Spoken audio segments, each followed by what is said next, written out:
Welcome to another deep dive. Today, we're plunging into the tumultuous waters of New York City politics. Specifically the mayoral race, right? It's had some unexpected twists. Exactly. We've gathered a whole stack of sources for you, political analyses, news reports, even social media chatter. Our mission is to, cut through the noise, pull out the really important insights. Help you understand the key players, their platforms, some quite controversial, and the strategies involved. Because it's more than just a local election, isn't it? Oh, absolutely. It feels like a microcosm of these bigger ideological fights happening nationally. A test, maybe, for how a major city navigates radical change or decides to resist it? Right. And you'll hear about some wild stuff, surprising primary results, billionaires pouring money in. It shows what's really at stake. Okay, so let's unpack the first big piece. Zohran Mamdani. He really turned this race upside down. He certainly did. That primary victory was genuinely surprising. Trouncing Andrew Cuomo, no less, a former governor. Yeah, that wasn't just a win. It was quite an upset. It immediately set the stage for a really traumatic general election. And Mamdani is very clear about who he is, politically speaking. Very clear. He calls himself a full-blown, self-admitted socialist. He's even quoted saying, "I have many critiques of capitalism." And didn't he mention something about seizing the means of production? He did, back at a 2021 conference. That was his stated end goal. It's classic Marxist language, essentially shifting control of industry from private to public hands. Which explains why some critics, like Mark Levin on Fox News, have labeled him a Marxist Islamist. Strong language. Very strong. It signals an extreme anti-capitalist, anti-Western viewpoint in the eyes of those critics. So let's dive into his policy proposals because they're generating a lot of buzz, to put it mildly. Definitely. Take defunding the police. Right. Despite reports of rising crime and shrinking NYPD numbers, he supports it. And critics like Bill Ackman are sounding the alarm. They're warning about less effective policing, making the city much more dangerous. Their fear is a direct link between fewer police resources and more crime. It's a major point of contention. Then there's the idea of city-run grocery stores. That one's fascinating. Innovative, maybe, but also raising eyebrows. Big time. You hear worries about corruption, inefficiency compared to private stores. And fears it could hurt existing local businesses, right? Yeah, exactly. It's not just the big chains. Small neighborhood grocers are worried too. And beyond that, his agenda includes things like free buses, free childcare. And freezing rent hikes. Which sounds good, maybe, short term, but critics argue rent freezes make apartments scarcer and more expensive eventually. Yeah, the economic argument is it discourages new building and maintenance, shrinking supply over time. And then there's the tax proposal shifting the burden onto, quote, richer and whiter neighborhoods. That's caused a huge stir. He defends it as targeting undertaxed areas, not being racially motivated, but it's extremely controversial. Okay, so beyond domestic policy, what about his cultural and international stances? This is where it gets really charged. It absolutely does. Yeah. His position on Israel is a major flashpoint. He's refused to recognize it as a Jewish state. And according to one source, even declined to condemn the Holocaust. That claim is out there, yes. And it's drawn intense criticism regarding his stance on historical atrocities. He's also a vocal supporter of the BDS movement. Boycott, divestment, sanctions against Israel. Right. And he wouldn't condemn the phrase globalize the intifada, which many see as a call for violence against Jewish people. There was also a rap song and mocking Hanukkah traditions. Yes. Reports mention a rap song expressing love for convicted Hamas financiers and a video mocking Hanukkah. Bill Ackman warned this could incentivize more hate speech and violence. A serious concern about rising anti-Semitism in the city. Definitely. And it's not just that. He also angered parts of the Italian-American community. Over the Christopher Columbus statue. Yeah, calling for it to be torn down and replaced with one of Sacco and Vanzetti anarcho-communists. That didn't go over well with everyone. And then there are the personal details critics bring up, being raised by Hollywood royalty, which they find clashes with his far-left image.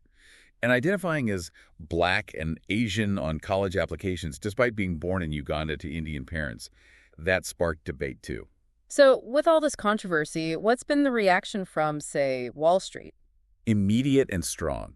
Deep concern. Bill Ackman, the billionaire investor, has been very vocal. Expressing grave concern, right? worried about the city becoming dangerous and economically unviable. Exactly. He even compared it to what he calls failed major cities run by Democrats: Seattle, Chicago, L.A. That comparison suggests a real fear of capital flight, businesses leaving. A potential erosion of New York's whole economic base. Yeah. Ackman pledged hundreds of millions to back a challenger. And he's organizing this through texts, WhatsApp groups, even suggesting Michael Bloomberg might get involved. Yes, it's a very active, very public pushback.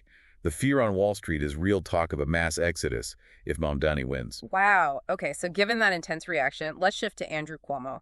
He lost the primary, but he's not gone. Not at all. He launched an independent third-party run. His message: the fight to save our city isn't over. And his campaign seems to be betting on voters being tired of extremes. Right. Betting on voter fatigue with ideological extremes, that's clearly aimed at Mamdani and a desire for experience. He's hitting Mamdani for offering slick slogans, but no real solutions. Implying Mamdani lacks the practical know-how to actually run the city. But Cuomo himself comes with, well, significant baggage, doesn't he? Oh, absolutely. His comeback bid faces huge scrutiny because of his past. The COVID nursing home scandal, for one. The mandate critics claim led to many deaths. Some even called him a grandma killer. Extremely harsh criticism, yes. And there's reportedly still a criminal probe into that, plus accusations of witness tampering. And that's besides the sexual harassment allegations that led to his resignation as governor. Multiple allegations, yes. Right. And reports that his sister was involved in trying to discredit his accusers. It all casts a very long shadow. So, with that history and having lost the primary, how does he possibly win? He's trying this Alaska playbook. Yes, it's a novel strategy borrowed from Alaska's ranked choice voting system, though NYC doesn't have that for the general mayoral election in the same way. Yeah. It's more about consolidation. So the idea is what Cuomo, Mayor Adams, and the Republican Sliwa all agree to drop out if they risk splitting the vote. Essentially, yes. To publicly commit by mid-September that if one of them looks like a spoiler, they'll step aside to consolidate behind the strongest non-Mamdani candidate. To prevent Mamdani winning just because the opposition is divided. Exactly. The polls show Mamdani leading maybe around 40%, with Cuomo, Adams, and Sliwa splitting the rest. Cuomo at 24, Adams 15, Sliwa 14, roughly. Right. And Jesse Arm from the Manhattan Institute calculated that if those three did join forces somehow, they would beat Mamdani based on current numbers. But Mamdani has just dismissed the idea. Completely. He's not interested in helping his opponents consolidate naturally. So, looking bigger picture, Mamdani's rise isn't just a New York story. It's causing ripples in the Democratic Party nationally. Significant concern. A GOP state assemblyman, Jake Blumenkrantz, called it a five-alarm warning for every New Yorker and every American. Suggesting the implications go way beyond the city. And it's not just Republicans. Julian Epstein, a Democrat, former House Judiciary Counsel, voiced serious concerns. He thinks a Mamdani win could start a Cold War within the Democratic Party, maybe even lead to its breakup. That's his fear, yes. He sees Mamdani's policies as completely unrealistic for NYC's budget, potentially destabilizing. Which ties back to the broader fear of NYC becoming another failed major city if these policies are enacted. Right, echoing Ackman's concerns. And this talk of a mass exodus isn't just about economics. Some are speculating about political consequences, like shifts in the Electoral College. Yeah, if enough people leave blue states like New York for red or purple states, it could potentially shift electoral votes down the line.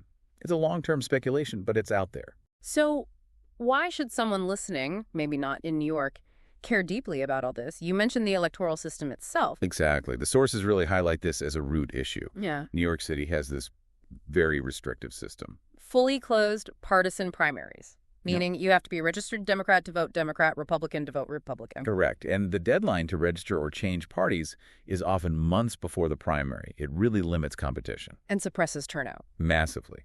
With Democrats making up such a huge majority of registered voters, like 66%, the Democratic primary essentially is the election. Making the general election almost an afterthought. And turnout reflects that. Dismally low. Only 26.5% in the 2021 mayoral primary. So a small group of committed primary voters effectively picks the leader for everyone. But there's a feeling that might be changing. Polling suggests people aren't happy. Yes, the Manhattan Institute polling is revealing. Nearly a quarter, 23% of registered Democrats admitted they only registered that way to vote in the primary, not because they truly identify with the party. That suggests a real disconnect. And it's fueling a desire for reform. A strong appetite for it. There's significant support for changes. Like open primaries, letting anyone vote regardless of party. 62% support for that. And a good chunk, 37%, support nonpartisan primaries, everyone on one ballot, top two advance. What else? Moving elections to even years. 57% support. The idea is to align with federal races to boost turnout. Makes sense. And changing those registration deadlines. 60% support for postponing them, making it easier to switch or register closer to the election, and 58% like the idea of having endorsements printed right on the ballot. To help voters navigate, maybe. Exactly. Give them more information easily. So what's the bottom line here? What do these reforms aim to achieve? Fundamentally, it's about increasing competition, boosting participation beyond those low primary numbers, and reducing the power of special interests that often dominate closed primaries. Leading to a government that actually reflects the broader preferences of New Yorkers? That's the goal. A local government that's more representative, less driven by the dynamics of a closed, low-turnout primary system. It's a challenge to how things are done now. So we've covered a lot today. Mamdani's radical platform, the alarm bells on Wall Street. Cuomo's controversial comeback attempt, that whole Alaska playbook strategy. And critically, how the city's own electoral rules seem to be shaping this whole contest and the growing demand for change. It's a really complex mix of factors. So the final thought for you listening, what does this all mean? Not just for New York, but for cities everywhere. Right. This clash between deeply socialist ideas and a more pragmatic, maybe moderate push for experienced leadership. Happening inside this really restrictive electoral system. It raises a big question, doesn't it? It does.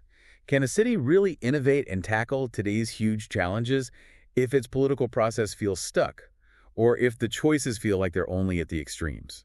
Something to consider. How might this New York race be a sign of things to come for other cities facing similar divides?